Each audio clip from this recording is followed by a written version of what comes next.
Evangelio según Juan, capítulo 12, versículo 20. Había ciertos griegos entre los que habían subido a adorar a la fiesta.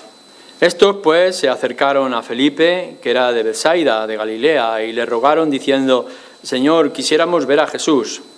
Felipe fue y se lo dijo a Andrés. Entonces Andrés y Felipe se lo dijeron a Jesús. Jesús les respondió diciendo: Ha llegado la hora para que el Hijo del Hombre sea glorificado.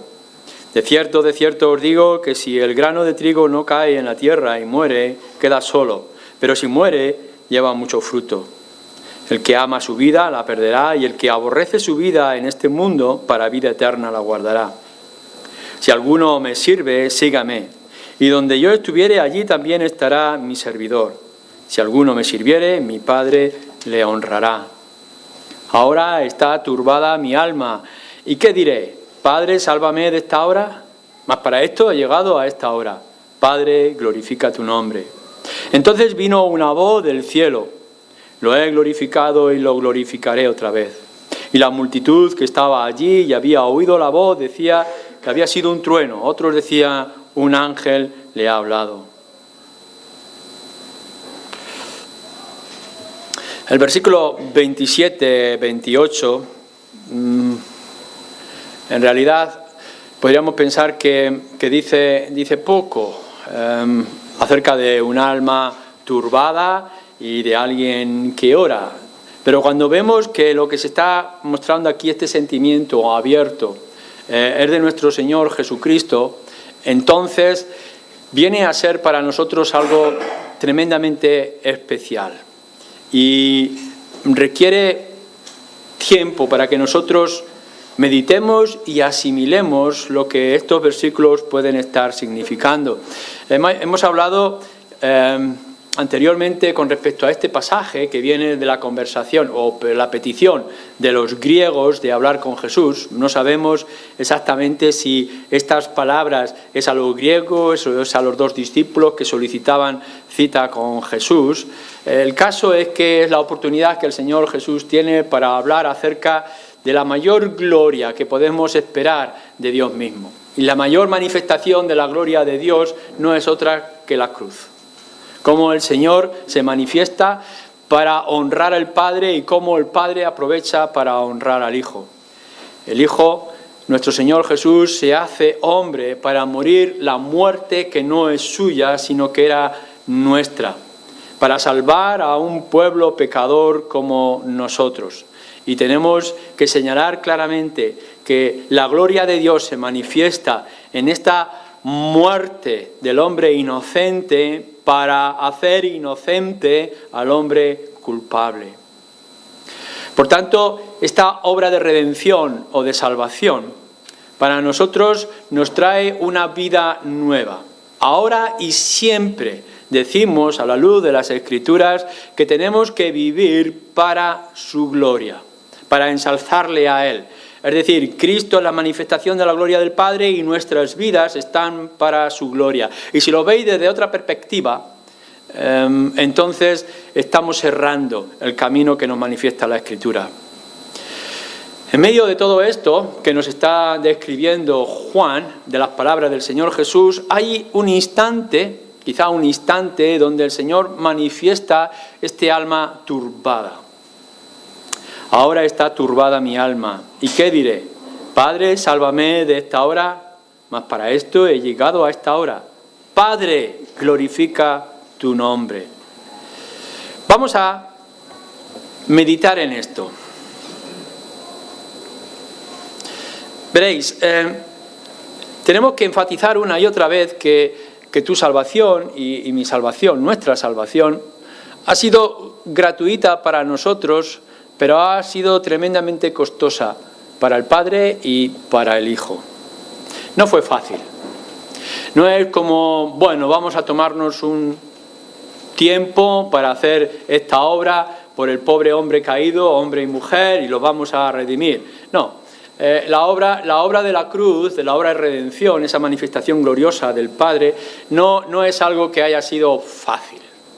Aun cuando fue algo que se tomó en la eternidad y duró 3 años, lo que fue la vida de nuestro Señor Jesucristo pública, su muerte, resurrección, podemos pensar que ha sido algo ligero, pero no es así. No ha sido barata. Ha costado una inmensidad a Cristo mismo. Y esto lo manifiesta cuando el Señor piensa acerca de lo que le espera, de lo que tiene que pasar. Cuando está hablando acerca de su gloria o de cómo Él tiene que gloriar al Padre y el Padre tiene que gloriar al Hijo, de pronto nos dice Juan, nos describe, y el Señor Jesús lo dice con sus propias palabras: mi alma está turbada. Le produjo agitación. El saber lo cercano y lo costoso de todo lo que habría de venir. Bien sabemos, porque lo hemos visto en otros lugares, que nuestro Señor Jesús es muy sensible. Recordáis cuando estábamos mirando la escena de Lázaro. Lázaro ha sido enterrado, sus hermanas están llorando y en medio de toda esa situación Jesús llora. Y ya eso nos sorprendía. Jesús, Dios hecho hombre, llorando por un muerto que sabemos que va a resucitar. Pero es que Jesús, cuando ve a sus amigas, las hermanas de Lázaro, Marta y María, llorando, y aquella multitud alrededor lamentando la muerte de Lázaro, Jesús llora. Cuando leemos, por ejemplo, en el Evangelio de Lucas, también en estas mismas circunstancias, que el Señor Jesús entra en Jerusalén y ve aquella Jerusalén que va a ser destruida. Dice también Lucas que Jesús lloró ante la ciudad y ante sus muros, porque Él sabía lo que había de venir. Así que, ya sea por las situaciones a su alrededor o ya sea por lo que Él sabe que va a ocurrir, Jesús es un hombre sensible y, por tanto, le conmueven las cosas que están ocurriendo. Ahora, no nos sorprende que Jesús tenga su alma turbada y lo que le produce este temblor interno, esta inquietud espiritual, es saber lo que va a venir después. La turbación, la inquietud, el desasosiego de Jesús no es de un instante. Todo esto está ocurriendo más o menos una semana antes de que nuestro Señor Jesús sea crucificado. Y aquí le vemos turbado. Pero cuando pase el tiempo, luego en Jerusalén también, cuando pase el tiempo, lo vamos a ver en el Evangelio de Lucas, capítulo 22, cuando Él está orando en Getsemaní. Y nos dice que de tal manera era su perturbación, era su inquietud y su lamento, que sudaba como gotas de sangre. ¿Hasta qué punto? Y de qué manera el Señor estaba experimentando lo que era la redención, lo que era el sacrificio, lo que venía sobre sí, que le podemos ver diciendo: si es posible que pase de mí este cáliz, pero que no sea mi voluntad, sino que sea la tuya. Y nos dice que venían ángeles a consolarle. Por eso, cuando nosotros estamos pensando en nuestra redención, estamos diciendo: bueno, a mí no me ha costado nada, yo no he tenido que hacer nada. Pero a Jesús le costó todo. Y no es únicamente que le vino de sorpresa e inesperadamente, sino que era una tremenda carga que Él estaba sintiendo, especialmente sobre sí. Una carga que es física, porque le vemos sudar, le vemos turbado, le vemos inquieto. Una carga que es emocional, porque es interna, porque no la puede doblegar, no la puede sostener de alguna manera. Es una carga que es espiritual, porque Él estaba muriendo lo que no le correspondía, sino que se había ofrecido voluntariamente. En medio de toda esta turbación que vemos al Señor Jesús, que lo podemos experimentar, porque vosotros sabéis lo que es el alma turbada. Sabéis lo que es la inquietud ante una decisión que tenéis que tomar y que no os gusta. Tenéis que hablar seriamente con alguien o tenéis que tomar una decisión que va a ser dramática en un contexto y eso os inquieta. ¿Quién de vosotros ha perdido el sueño? No ha perdido el sueño ante unas circunstancias difíciles. Y no podéis explicar lo que os pasa, pero hay como un dolor de estómago, un dar vueltas sudando en vuestras camas sabiendo que algo tiene que ocurrir y que algo tenéis que hacer y que no sabéis cómo. Por eso no nos sorprende de que nuestro Señor Jesús lo esté experimentando, y no lo está experimentando por Él mismo, por sus circunstancias, sino por las nuestras y tomando nuestro lugar. La inquietud es que Él tiene que hacer algo que le va a ser inmensamente costoso. No únicamente que Él ha dejado el cielo para estar unos años en medio de nosotros en forma de hombre, sino que se ha despojado de toda gloria y se ha quedado completamente desnudo hasta el punto de tener que pedirle al Padre que le devuelva lo que es suyo. Es una inmensa carga. Pero en ningún momento vemos aquí en el Evangelio de Juan, que nos lo describe, o en Getsemaní, como nos describen también los otros evangelios, que haya ninguna especie de duda o que haya algún tipo de negación de lo que está viniendo. La turbación del Señor Jesús es parte también de la redención. La redención no son únicamente esas horas que pasó en la cruz, que fueron terribles. La mayor dificultad para Jesús no fue que le golpearan hasta sangrar, o que le pusieran aquella corona, o que lo avergonzaran desnudo delante de la gente. La mayor aflicción que el Señor Jesucristo va a experimentar en la cruz y en la redención es cuando tiene que decir: Dios mío, ¿por qué me has abandonado? Pero no es únicamente en aquellos momentos de la cruz, ha empezado antes. Y va a llevar todo este periodo de tiempo a lo largo de esta vida pública y de este sacrificio que ha de tomar. Y por tanto, la redención también conlleva un alma turbada.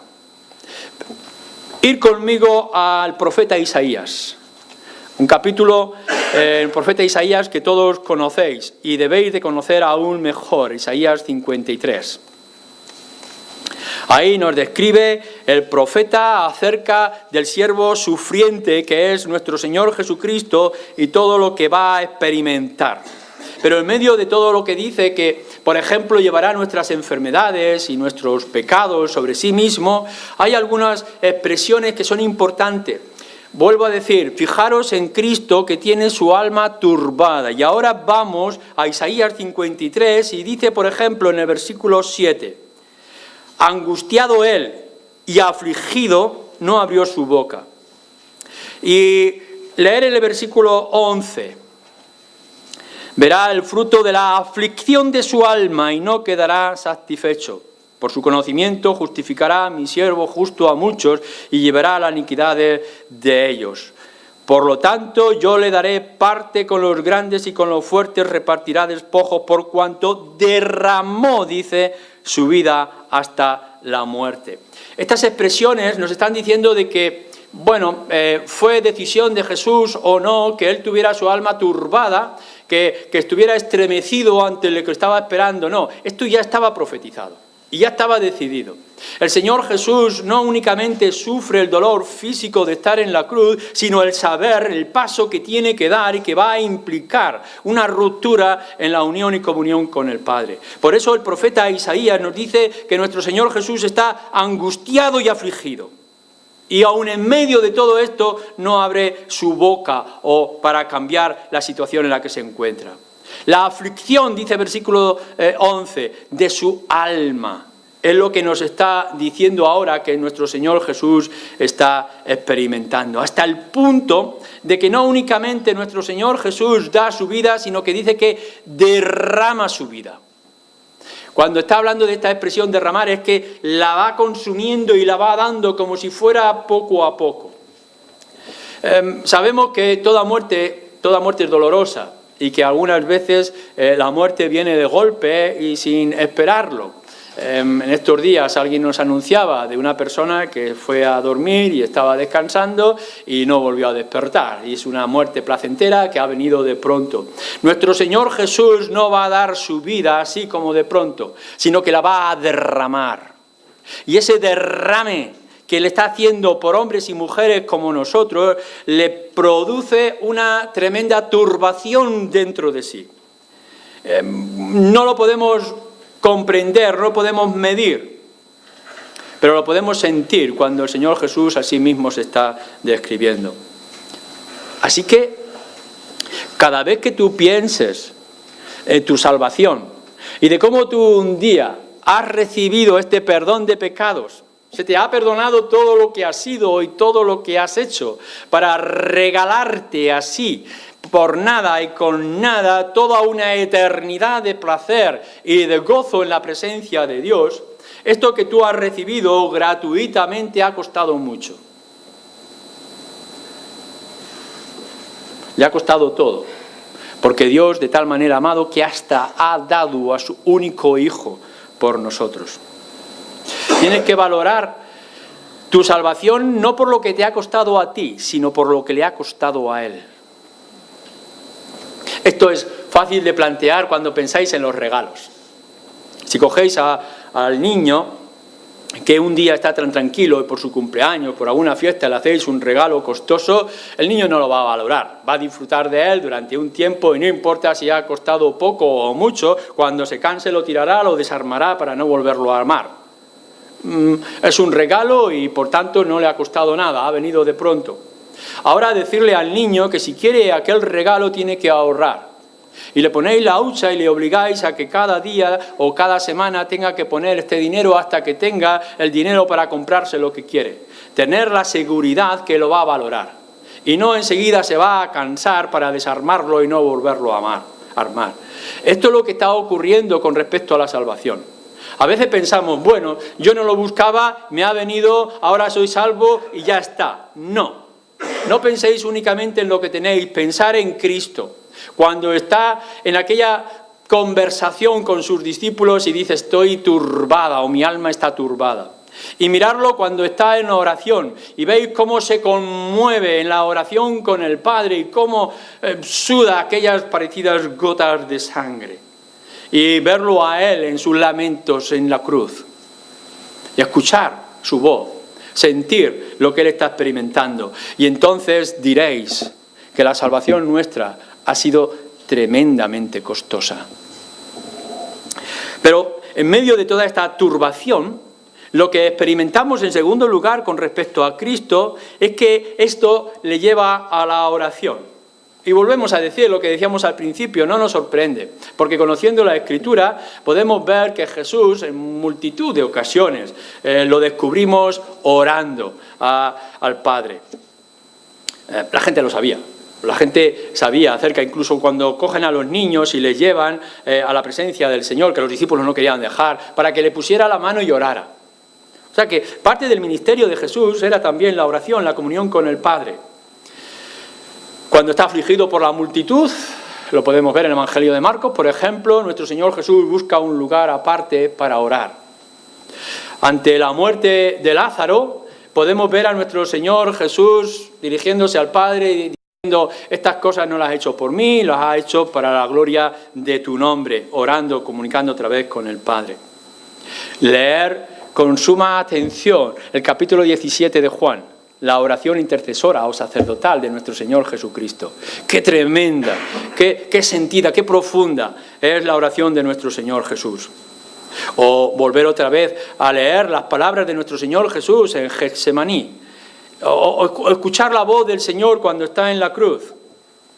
Padre, dice, cuando está sufriendo sobre sus propias carnes, la redención del ser humano.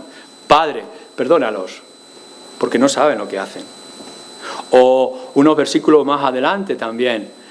Padre, en tus manos encomiendo mi espíritu. Nuestro Señor Jesús tenía en su propio carácter, como Dios hecho hombre, como hombre, el de la oración. Así que no nos sorprende. No nos sorprende que aquí, ante su alma turbada, su inquietud y desasosiego por lo que tiene que hacer, ore. Porque es que, igual que es parte de la vida del Señor Jesucristo, es también parte de nosotros. Enseguida la de buscar la comunión con el Padre. La de exteriorizar lo que está experimentando. Hay personas que cuando están sufriendo alguna inquietud, algún desasosiego, cuando tienen que tomar unas decisiones se encierran a sí mismas y solamente lo expresan para sí mismos. Es algo que ellos tienen que hacer, es algo que tienen que sentir. Pero lo que nos descubre el Señor Jesús en este periodo de redención que es también su alma turbada, lo que le mueve de una manera fácil, casi como natural ante su alma turbada, es venir al Padre. Y es el de orar. Y creo que es algo que nosotros mismos tenemos que tomar para nuestras propias vidas. El de la oración. El que en medio de todas las circunstancias, de una manera natural, también nosotros seamos llevados al Padre. Es que si no vamos a hacer ante las circunstancias difíciles. Si estáis inquietos y no sabéis qué hacer, si estáis sufriendo por dentro, si tenéis este comezón, este hervor dentro de vuestras entrañas, qué mejor cosa que ir a nuestro Padre y decir, mira lo que me pasa. Esto es lo que hace el Señor Jesús. ¿Voy a pedirle al Padre esto o aquello otro? No, lo que voy a decir es, Padre, glorifica tu nombre. Pero tiene que venir como parte natural de nuestra regeneración, de nuestra nueva vida. Yo me pregunto si esto es así en nosotros. Claro que tendremos que pasar por periodos difíciles y que a veces lo hemos buscado, otras veces nos lo han buscado y nos lo han forzado. Pero veis en vuestra vida que sea natural el venir delante del Padre y dejar vuestra inquietud y vuestro desasosiego en sus manos. Si estáis afanados, si estáis en una tremenda lucha, ¿por qué no venir al Padre y decir, Padre, aquí estoy, hágase tu voluntad? Si no sabemos cómo acomodarnos, no sabemos dónde reposar de toda esta carga o sufrimiento, qué mejor cosa que hace nuestro Señor Jesucristo y que deberíamos de hacer nosotros, de venir al Padre y decirle, aquí estoy, y glorifica tu nombre. Me temo que todavía en la gran mayoría de nosotros la oración no sea algo natural que fluye de nuestra fe y de nuestra relación con el Padre, que todavía no comprendemos. Creemos que todavía tenemos que hacer como una especie de sacrificio o rito, que es de venir y traer nuestro clamor a Dios. Pero, como dice el salmista, por las mañanas yo me levanto y descanso en ti, o por las noches yo me acuesto y descanso en ti. Esto es nuestra vida. Y esto debe de ser, constantemente venir a nuestro Dios. La turbación de Cristo le lleva a la oración. Por tanto, cuando tú estés turbado, cuando tú estés preocupada, cuando estés en angustia, qué mejor cosa que venir en oración. 3. Lo que podemos ver en esta angustia de Jesús es que ya sea la turbación misma o ya sea la oración, lo que le hace es fortalecerle en su propósito. No es decir, bueno, ya ha venido a Dios, ahora ya me descargo y se lo dejo en sus manos.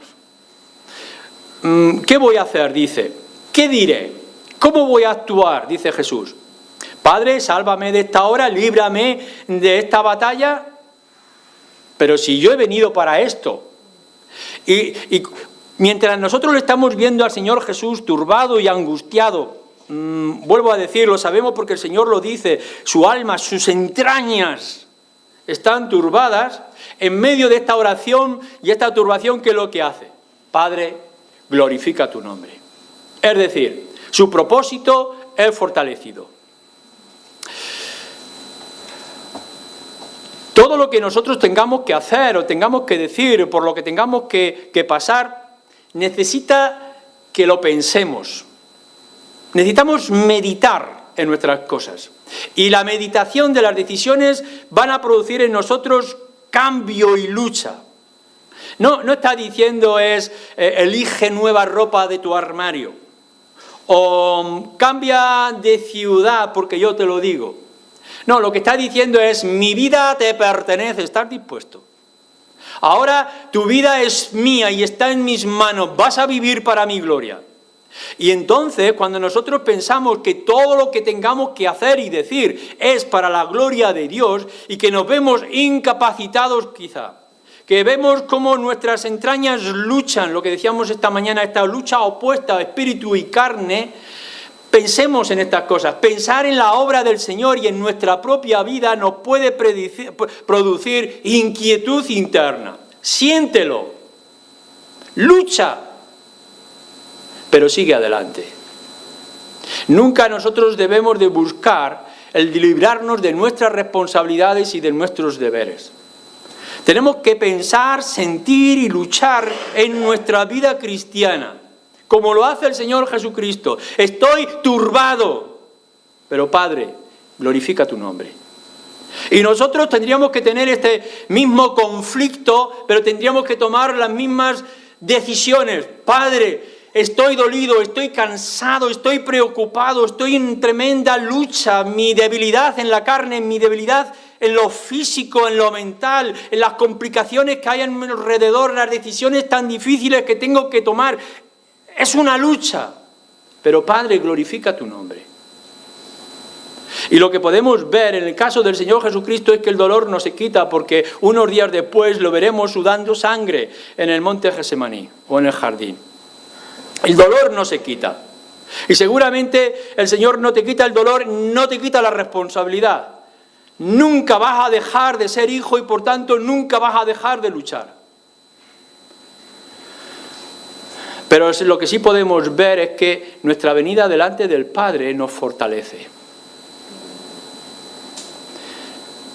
¿Cuántas veces se nos ha dicho para nosotros los creyentes que a Dios venimos humillados y de rodillas para levantarnos erguidos y seguir adelante? Que el lugar de la oración es el templo de la fortaleza. Que la oración es la ayuda para hacer lo que nosotros tenemos que hacer. Esto es lo que está entendiendo nuestro Señor Jesús. A lo largo de su vida se aparta para orar y en este momento crucial donde su alma está en lucha, ruega al Padre, pero no ruega al Padre para librarse y ponerse cómodo en su casa, sino que se fortalece para que el nombre de Dios, al final de todo, sea glorificado. Jesús sabe que la glorificación del Padre es ser levantado en una cruz. ¿Pero voy a pedir que se me quite? ¿Se me van a quitar mis deberes y mis responsabilidades? No, lo que yo voy a pedir es dame fuerza, dame entereza, dame ánimo. Mira que mis rodillas tiemblan, que yo caigo, que no me puedo sostener, que hay inquietud, que no puedo conciliar el sueño, que no sé cómo cruzar este túnel oscuro delante de mí. Señor, glorifica tu nombre. Y vemos que nuestro Señor Jesús lo consigue y que el Señor lo hace. Por tanto, ven al Padre constantemente, tú también, y busca ayuda. Pero ayuda para hacer lo que debes de hacer, no ayuda para evitar tus responsabilidades. Y en cuarto lugar, en esa petición que el Señor hace, en ese alma turbada pero no vencida de nuestro Señor Jesucristo, Padre, glorifica tu nombre, escuchamos la voz del cielo. Es la voz del Padre, lo he glorificado y lo glorificaré otra vez. Cuando se está refiriendo al pasado, Dios respondiéndole al Hijo, glorifica tu nombre, dice, he glorificado mi nombre, entendemos o podemos entender varias cosas en el Antiguo Testamento. Mirad que si vosotros leéis el Antiguo Testamento desde una perspectiva distinta quizá, o nueva, leer el Antiguo Testamento, toda la historia de Israel hasta la redención en los Evangelios, como la glorificación del nombre de Dios. Todos los actos que ocurren, todos los acontecimientos importantes, incluso aquellos que no vemos y que nos parecen terribles en la lectura, están para la gloria de Dios. Yo glorifico mi nombre, lo he hecho por amor a mi nombre. Esta idea que corre toda la Escritura es importante. Dios hace todas las cosas con un objetivo principal, glorificar su nombre, que es lo más importante, ensalzarse a sí mismo. Por eso nuestro Señor Jesucristo no está pidiendo nada nuevo. Cuando Jesús dice glorifica tu nombre en mí, no está diciendo es algo nuevo que tengo que investigar a ver esto si es posible. No, lo que dice Dios, dice ya lo estaba haciendo. Lo he hecho a lo largo de toda la historia de la humanidad. Os he creado y os he traído esta redención, he enviado profetas, os he dado una ley, os he levantado un altar o un templo, tabernáculo para la gloria de mi nombre. Todo lo que ha ocurrido es para glorificar mi propio nombre. La actitud constante de Dios. Pero quizá pudiéramos ver cómo Dios lo ha hecho en la propia vida de Jesús. Cómo aquel niño que ha nacido en un establo, vienen reyes de otros lugares para honrarle y glorificarle. Nuestro Dios glorificando al Hijo desde el nacimiento. O lo podemos ver en el bautismo, cuando Juan el Bautista va a bautizar al Señor Jesús y una voz del cielo una vez más dice delante de todos, estoy satisfecho con él.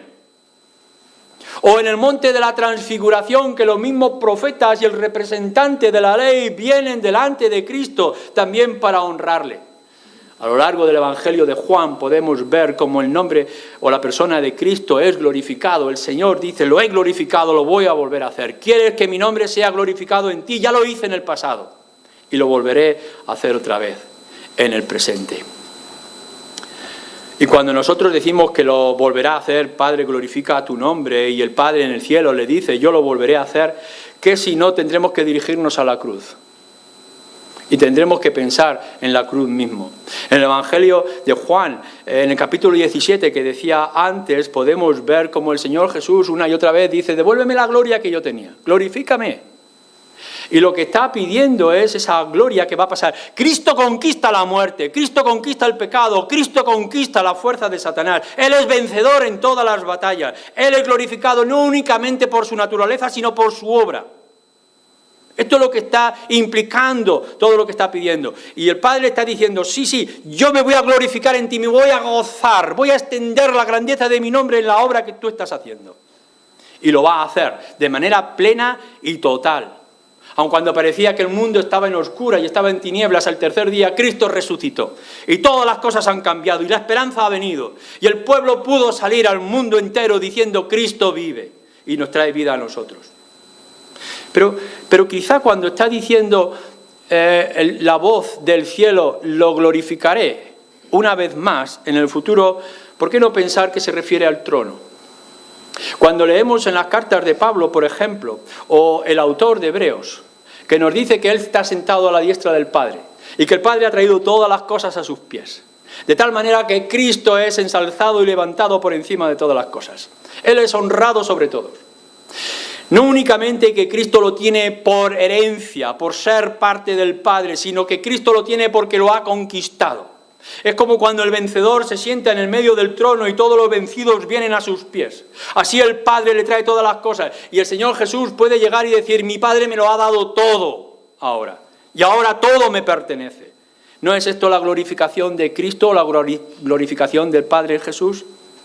¿Qué respuesta más tremenda y más gloriosa en la petición de Cristo?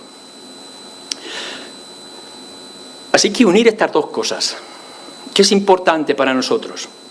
Unir por una parte que Cristo está turbado, está inquieto. Es como si que no le dejaran sus entrañas tranquilo de lo que tiene que hacer. Y a la misma vez el Padre le está diciendo, no, si tú serás glorificado y yo seré glorificado en ti. No desaparece la lucha, no desaparece la cruz, pero es anunciado lo que es inevitable. Esto nos tiene que llevar a nosotros a una misma situación. Y tenemos que buscar esa petición que hacemos y esa respuesta del Padre. Podéis imaginar que estéis en la aflicción, que estéis en la angustia, venís a Dios, el Padre, pedís por lo que está pasando, os levantáis por la mañana, el problema sigue ahí, pero ya no sois los mismos. Ahora sabéis que todo lo que ocurra, todo lo que pase, es para la gloria de Dios. Que podéis ir encaminados al trono. Os imagináis cada uno de vosotros en toda la conquista y victoria, que os podéis ver en los lugares más importantes y más altos de la humanidad que nos rodea para glorificar a Dios. Lo podéis hacer, Cristo en el centro del trono. Pero a lo mejor lo que Dios quiere es que pases por la cruz que llevas sobre tus espaldas. A lo mejor lo que quiere es que lleves agonía y que lleves lucha y que lleves sufrimiento. Pero la oración te hace sentir esto. Que pase lo que pase y venga lo que venga, si estás en comunión con el Padre glorificará su nombre en ti. Y para ti eso debe ser lo más importante. Conclusión de toda esta escena íntima y personal interna de nuestro Señor Jesucristo. Todo lo que esto nos enseña acerca de Jesús y lo que nos enseña acerca de nosotros. Déjame que lo encierre en esto. Todo en el Hijo y todo en nosotros es para la gloria de Dios. Aun cuando durante un tiempo tú no lo entiendas y a ti te crea turbación.